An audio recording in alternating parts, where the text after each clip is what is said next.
Bonjour à toutes et à tous, aujourd'hui on va vous présenter le 70-180 mm f2.8 de chez Tamron. Le 70-180 mm f2.8 de chez Tamron, c'est le troisième objectif qui vient compléter le trio vraiment d'objectifs phares en zoom, à savoir le 17-28, le 28-75 et celui-ci du coup tous à f2.8. Il retrouve donc beaucoup des avantages qu'on a pu vous présenter pour les deux autres objectifs avant, notamment au niveau de la construction, puisqu'il est plutôt léger avec un poids de 810 grammes, et il est très compact puisqu'il fait 8,1 cm de large pour 14,9 cm de hauteur. Donc comparé au 70-200 mm f2.8, c'est vraiment un objectif très compact. Forcément, on perd un tout petit peu au bout du zoom, donc ça, c'est sûr qu'on aimerait bien avoir un 200 mm, mais pour l'avantage de poids et de compacité, franchement, nous, on préfère cette option.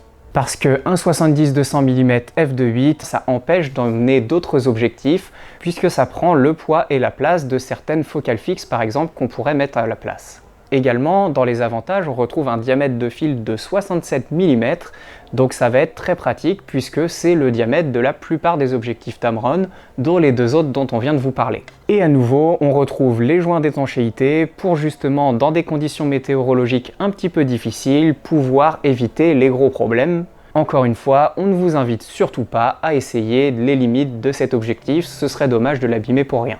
On retrouve également un petit verrou à 70 mm pour éviter que l'objectif ne finisse par tomber.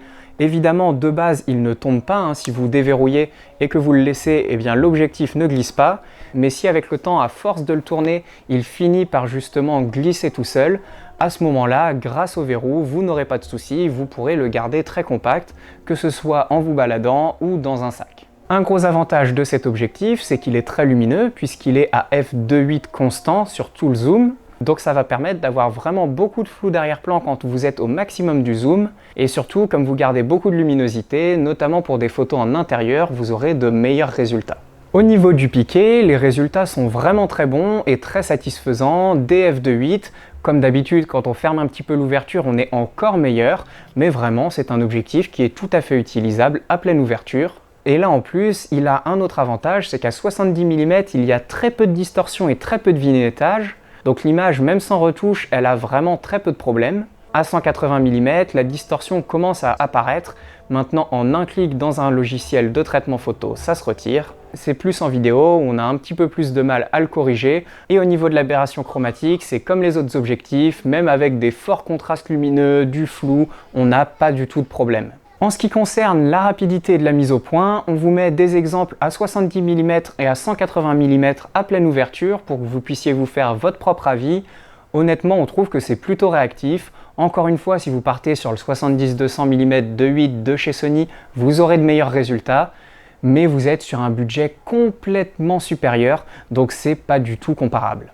Actuellement, cet objectif est à un prix de 1 299 € et en plus pour la sortie de la vidéo, on a une offre qui est en cours dans la description, donc si ça vous intéresse, allez la voir. Donc c'est vraiment une excellente solution qu'on recommande à quasiment tout le monde qui a besoin d'un 70-200, puisque même si on perd un tout petit peu à la fin du zoom, on a beaucoup plus de compacité et de légèreté qu'un 70-200 de 8, avec de très bons résultats au niveau de la qualité d'image. Voilà, si cette vidéo vous a plu, abonnez-vous et laissez un j'aime, et on vous dit à bientôt pour une prochaine vidéo. Bonne journée à toutes et à tous.